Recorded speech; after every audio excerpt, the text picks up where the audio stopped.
What's up, everybody? Welcome back to the Locomotion Show. This is episode 5. This one's all about fascia. This is the last episode in this series, and we're going to get into probably my favorite topic of all time, understanding the fascia system and its contribution to human athletic movement. For me, I came from a background in strength training, and in the traditional strength training Western approach, we think of the body a lot like a machine, and a machine has all these different parts, and by strength training, you're just upgrading those parts, right? You're taking an individual part that you think contributes the most to your sport, and you're gonna make that part stronger, you're gonna make that part faster. And if you can just do that to all the individual parts, then ultimately you become a better athlete. That's how I operated for such a long time.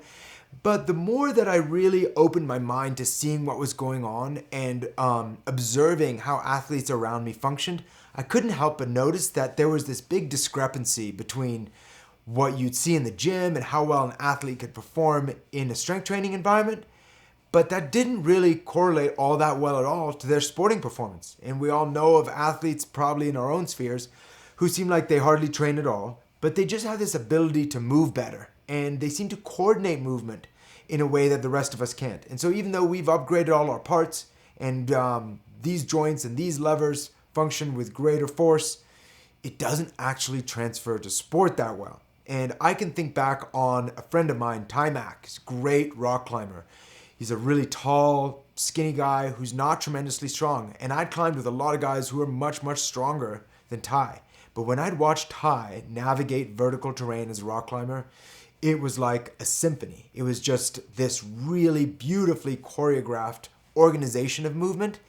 And it really started shattering my way of thinking about strength training and climbing, and strength training in really any sport, that just more strength equal better performance, because I kept running up against these examples.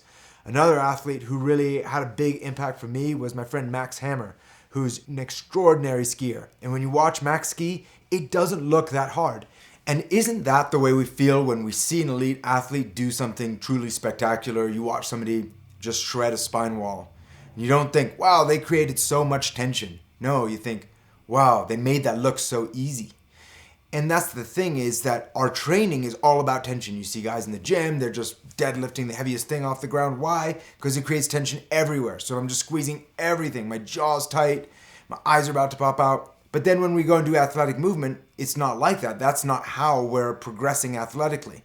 How do we build movement into strength training? Because ultimately, I don't think that the body can separate strength from the movement pattern required to use that strength. So we've got to think in a movement and a fascia-driven way about our strength training, because fascia is the integrator of all movement and is very sensitive to the pattern of the movement. It replicates that. So the first piece of research that I read that really got me thinking that maybe the Western model of human movement wasn't the full picture was this study right here that was the in vivo, meaning live, study of muscle length and muscle behavior in the movement and counter movement at the ankle. So that sounds really complicated, but it's really not. What they did was they took 6 men and they strapped them in a supine position. In other words, they're back down, and they strapped them to a sliding table. And what they did was they hung a weight off the end of the table that made the table slide down towards their feet.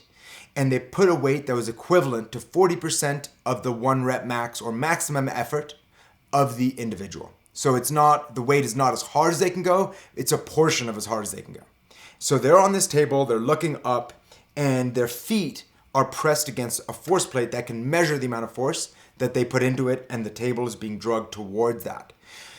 And what they wanted to do was determine, do changes at the ankle, are they equivalent to changes in the length of the muscle? Because theoretically, under the traditional model, they should be. If the muscle's doing all the work, then when the muscle shortens, it changes the angle of the joint. But if there's changes in the angle of the joint without changes in the length of the muscle, then there's something else at work that maybe we don't understand yet. So they wanted to test the muscle force and the muscle length in movement, where the athlete simply had their feet with their toes drawn all the way up towards them in dorsiflexion, and then they would give them a cue and they would press down with their toes as fast as they could in the same movement as you would do if you were leaping straight up. And then in the second test, what they did is they had them start with their toes pointed down in plantar flexion, and then had them relax so that their toes came up, and then as soon as they reached the maximum extent of their range, they would push off in the opposite direction. So they wanted to test just starting from zero and pushing straight up, or with a bounce. And their findings were super interesting and very revealing for our purposes as athletes trying to figure out how to train. What they found was that in counter movement, in other words, with the bounce, that the length of the muscle did not change, but the angle of the joint did change. In other words, the joint was moving, but the muscle wasn't the one moving it. And what they found was that with counter movement, the muscle actually acts as an anchor. It just stiffens. And what that allows is for the tendon and the fascia system that's anchored to the muscle to elongate, to coil, store energy, and then release that energy and shorten. And that was groundbreaking. What all of that points to is that maybe there's more at work to force production than just muscles, and therefore there's more at work in athletic performance. There's more that can be trained than just muscles. There's another force that can increase the force at the joint, that is our elastic system, our fascia system. And that starts to ask the question then, if we have this fascia system that's able to increase and accelerate our movement, can that system be trained? Before I get ahead of myself and talk about how we can train the fascia, let's just talk about what it is first. Fascia is a body-wide colloid, and that means that it's both a fiber and a fluid. In fact, it's a fiber that lives in a fluid. And fascia is probably the most ubiquitous tissue in the body. It exists everywhere, from the brain to your digestive tract. It wraps every bone, ligament, tendon, muscle fiber, nerve. It's literally the integrator of the entire human system, and it exists on a variety of levels. So even within muscle tissue, we have different layers of fascia. This fascia, as we talked about, is elastic, but it also has many other characteristics that are really noteworthy from the point of view of athleticism. The science of fascia is really just starting to emerge, and it's way broader than just athletic performance. But for us as athletes, what we're really focused on is the layer of fascia that surrounds our muscle and the layer right above that. So that's the epimysium and the deep fascia. And those layers, we're finding, are actually responsible for the majority of force production. So we used to think that muscles produce the force and they transfer the force longitudinally along the belly of the muscle. But now what we're finding is that up to about 80% of the force of the muscle is actually transferred laterally via the costomeres into this envelope of fascia. And it's the fascia that actually communicates the force on down into the tendon and into the joint, which ultimately creates the movement.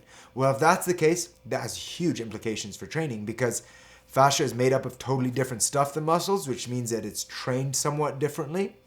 It also has a different timeline of training implications. It takes longer to form, but it lasts much longer. And fascia has basically no weight penalty. So if we're able to dramatically increase the force that we can produce without getting any heavier as we would with traditional muscle-driven strength training, then we can massively increase our force to weight ratio. But force transmission is really just a very, very small part of what fascia can do for us. There's a lot of other elements that we're going to get into. I think as athletes, there's three main functions of our fascia system that we should be preoccupied with. One is elasticity, which just basically means the tissue's ability to store and release elastic kinetic energy. Two is its plasticity, meaning that it's able to resist deformation even when it gets stretched and return to its original shape, but it's also a highly adaptable system. And thirdly, that it's highly innervated. In other words, that the infrastructure of the body is such that our nerves embed in the fascia and communicate movement through our fascia system. So let's talk about each one of those. Let's start it by looking at the elastic dimension of fascia and what science tells us about how that works. So in the early 2000s, Peter Weyand, who's a biomechanist, a scientist who studies the patterns of human locomotion, was looking at running and wanted to compare the contribution of leg swing speed to ground force as a contributor to running speed. So generally, if we're thinking in a muscle-driven way, we would think that the degree to which we can do this quickly is ultimately what determines our running speed. But what he wanted to do is compare that to the amount of force that the foot creates when it lands on the ground. And when those two were compared, what he found was that actually ground force was a much stronger mechanism for speed than the leg swing rate. And then 10 years later, he took that a step further and compared ground force with ground contact time. And what he found was that the shorter an athlete was on the ground, the shorter the ground contact time, the faster the running. All of those really start to point to the elastic capability of the fascia and the Achilles tendon, which is the primary accelerator of human movement in running, and how the speed at which we can hit the ground and leave the ground is really ultimately what determines our athletic performance and our running speed. The reason those findings matter is they start to show that our elastic characteristics are key to our speed. And our elastic characteristics come from our collagen or fascia system. And that's true not just in humans, but also in other mammals. In 1998, a study was done on the red kangaroo, which is the bounciest, most elastic creature on the planet that's capable of hopping huge distances, and they bound on both feet at a time. And what they found was that the red kangaroo can bound slowly at the same metabolic cost as it can bound fast. That means it can go slow using the same amount of energy, roughly, as that it uses to go fast. Well, that's crazy. It doesn't make any sense because we all know when we run slow, that's a lot easier than when we run fast. But because of their elastic characteristics, they're able to simply stiffen their muscles and let the elastic do all of the work. Well, if that's true for us, if we can enhance our elastic characteristics through training, then we can get faster without even getting fitter. I think we've all seen athletes who look elastic, and we've seen how elasticity can create really smooth and efficient movement. But now what we're learning is that elasticity can also influence our endurance performance and allow us to go faster with less energy. So elasticity is certainly a key function of the fascia system. A second key characteristic that I think we can really capitalize on as athletes is the plasticity or adaptability of the fascia system. So if the fascia system is adaptable, we want to know what is it adaptable to so that we can integrate that into our training and we can stimulate the changes in our fascia that we want to increase our performance. And from what we understand, fascia is a largely independent system that's able to remodel itself without input from the brain. And that's very, very interesting because there's not a lot of systems in the body that work that way. And the cell that's primarily responsible for the rebuilding of our fascia system is called the fibroblast. And the fibroblast exists in millions in our body, and they respond to load. So the way that we move, the speed at which we move, the patterns in which we move, and the amount of load that we put on those patterns, that is the information that our fascial system uses to remodel. Well, that's great news because that means that if we train in a way that stimulates it, we can get the kinds of adaptations that we want. And those fibroblasts respond to ionic gradients. And what that basically means is that load, when our body experiences load, it creates an electrical charge in our system that directs those fibroblasts to lay down and create new collagen fibers and new ground substance, the fluid that those fibers exist in. So what that tells us is that our fascia system is actually extremely adaptable. It's extremely trainable. That's great news for us as athletes. As much as the fibroblasts are responsible for the maintenance and the upkeep of our collagen system, they're also responsible for removing tissue that's not being used. And that's one of these principles that we talked about a little bit in episode 2 that's really important to understand is that we don't just build new tissue and then leave it because our body has to maintain all the tissue that's there. So in order to be as efficient as it can, those fibroblasts secrete an enzyme called collagenase, which basically erodes and destroys tissue that we're not using. So as much as we can train ourselves into the kind of fascia system that we want, we can also lose that by overly padding our bodies, not loading our bodies, and protecting ourselves from the impacts that are a natural part of living in a gravity-rich environment. The third function of fascia that I think is really important for athletes is its proprioceptive function. So proprioception is our body's ability to understand where it is in space. So obviously as athletes, where we're so preoccupied with movement, our ability to interpret space, the environment around us, and to make the movements that allow us to navigate it, that's key to our athleticism. And proprioception is a function of our sensory nerves. And those nerves are embedded, you guessed it, in our fascia. Interestingly, there's about 3 times as many sensory nerves as there are motor nerves within a muscle nerve, which points to the fact that the brain seems much more preoccupied with movement than it does with the amount of force needed to execute the movement. And fascia has about 6 times more innervation, more nerve tissue than muscles do. So all this seems to really point to the fact that when the brain wants to communicate movement to the body, fascia is the primary organ.